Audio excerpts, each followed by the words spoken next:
Be a real challenge for Gunnar Stockton, the Georgia Bulldogs, Kirby Smart and company, Mike Bobo, everybody included, to get up to Neyland and win this game. But Matt, this is Gunnar Stockton's first true road game in SEC play, and he gets to go to Neyland Stadium. Yeah, I want to see them air it out and attack. One of the biggest points of the game for me is Tennessee's cornerbacks, both of them being out. The guys that are replacing them are guys that Georgia didn't really push for. They're both from the state of Georgia. Tyler Redmond played at Milton. Georgia looked at him. They said, no thanks. Colton Hood, a cornerback from McDonough Eagles Landing, three-star kid. Georgia said, no thanks. Those guys are going to be playing with a chip on their shoulder, but there's a reason they weren't starting.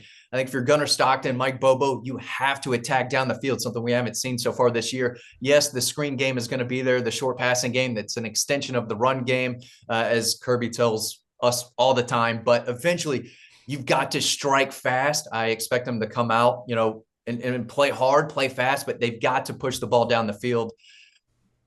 We'll see it, but it's up to Gunnar to make the right reads and go through his progressions just a little bit slower. Ryan said last week it felt like he's a little frantic back there when he's trying to read the defenses, make those quick decisions. He's got as good a read on it as anyone through that big lens.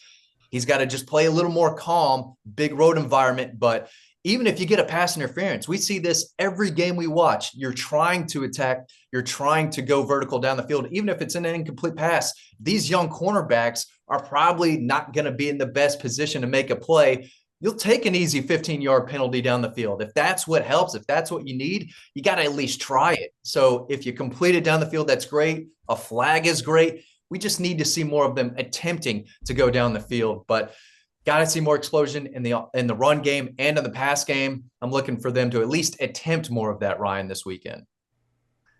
I do think that they're going to do that a little bit, but at the end of the day, I think that the core of this football team is they want to run the ball. I don't really think that changes too much when they go up to Knoxville. I'd like to see more Dwight Phillips Jr., right? I'd like to see them get the ball to guys that are explosive and guys that make plays. The two most explosive players for them in the first two games have been Dwight Phillips Jr. and Zachariah Branch. I think that they need more than 10 or 12 touches combined. And it's been less than that. It's been fewer than that over the last couple of games. I mean, part of that is how you win, is just getting it to playmakers, getting the ball to playmakers. They've got plenty of them. I want to see them use all the different playmakers, right? If they're going to be explosive on offense, I don't think that, 7 screen passes to Kobe Young or whatever it is. I don't think that that's what it's going to be this week. I think you're going to see a lot different, but getting the ball to the explosive players, I don't understand why Dwight Phillips Jr. is only getting, 2, 3, 4 carries in these games when he's been so efficient with them. I think that you've got to explore that a little bit more, but I ultimately, I don't think we see them push the ball downfield that much. I think you get a couple of shots. Well, and two balls can make a huge difference in a game. I mean, and no one on this show is suggesting this. I mean, you don't want to just throw the ball down the field all the time. That's not football. That's basically jacking threes from half court. There's times to take shots. And if you listen to people on the inside from at Georgia, and this is one of the values of Dawg Post. You can get 30 days of Dawg Post right now for $1, Ryan. They would say, hey, the shots were there. The protection needs to be better. Gunner's got to take them. But you don't want to throw the ball down the field all day long. That's not what this is. You have to play the sport. The Austin P result is why people are so jumpy right now. Not the result. The what they saw is why people are so jumpy. I think it's deserved, but I also think that 1 week does not dictate the next. And so there's some good news here for Georgia folks, Matt. If what Kirby Smart is saying is true and that Gunner's doing it in practice, he will eventually do it in the games. It's different for different quarterbacks. For Jake Fromm, it took about 10 games. I don't know. It was a significant amount. For Stetson, it was about 7 until about the Auburn game of 2021. But he had started in 2020. He also had a bunch of starts at Jones. So for Gunner, I've seen it says, and I'll keep saying it, the kid is overwhelmingly comfortable playing quarterback. He's got no problem with that. The question is, can he tie this all together and be comfortable in a way while the band is playing that he's effective? There's no telling when someone makes their big jump. Look, I know that part of North Georgia well. Raven County's got not zero Tennessee fans. I'm sure he's heard about it living where he lives. This is a big, important game for Gunner. But one last thing before I throw it to you. What Kirby says is true. It's 11 on 11. You're not playing 105,000 people. There's going to be a lot of Georgia fans there anyway.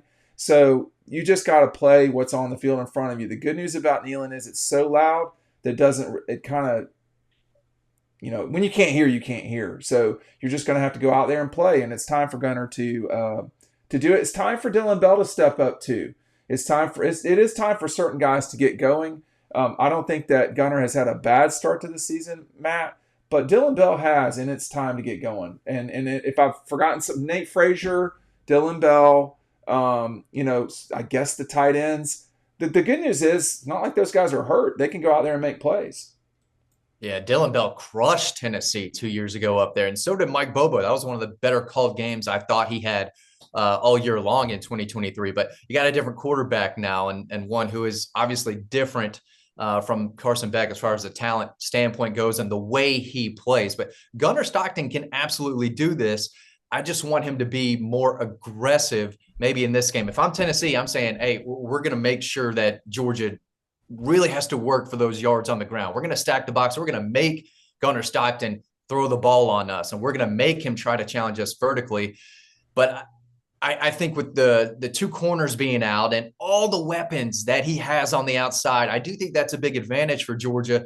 I think Ernest Green might come back. I think Juan Gaston Jr. might be back. That's going to be absolutely huge, especially with Tennessee being down 2 defensive linemen too. So yeah.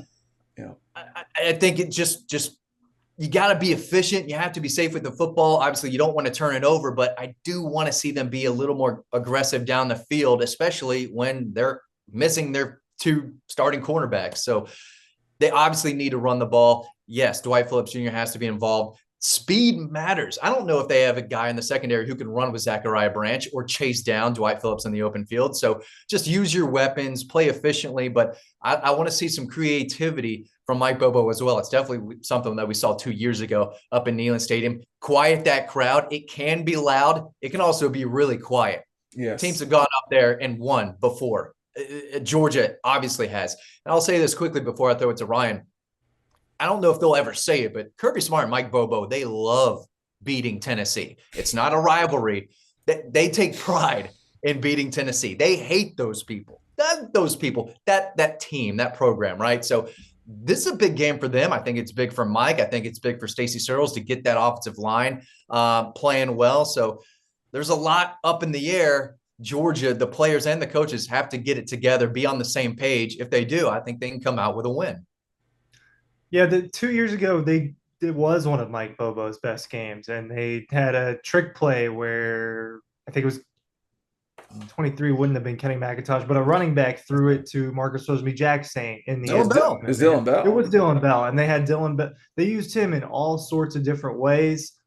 They've got more weapons this time to do that. Last year against Tennessee wasn't that same type of game where they were just dialing it up and blowing them out. That was a little bit more of a rock fight there in the first half. But I think just variety is the way that they're going to beat them. They've got all these weapons. They made it such this emphasis that, look, they've got Dylan Bell now. They've got Noah Thomas now, Kobe Young, Zachariah Branch. And we talked about it for months, and we were kind of adding to the hype for months. Mm-hmm. Hey, look, these guys are better. I think we got to see them do it, because you've only seen little glimpses against these last 2 teams, and you've really hadn't seen anything out of Noah Thomas. We don't know what he is in this offense. I don't think that those 2 games are going to be great indicators for what the season is going to be for Georgia now that they enter into league play. But are they going to get all of the guys in their disposal involved? I think is a really good question. I think what you could see, Kirby talked about it a little bit last night. Sometimes you have to limit what you can do when you're playing in a loud environment like that. And I do wonder if there is going to be any sort of limitation in how they want to call plays and how they want to call checks at the line of scrimmage with Gunner, who just hasn't done it in this environment yet. He just hasn't. He's played in tough games, right? It's tough to play against Texas in the circumstances in Mercedes-Benz.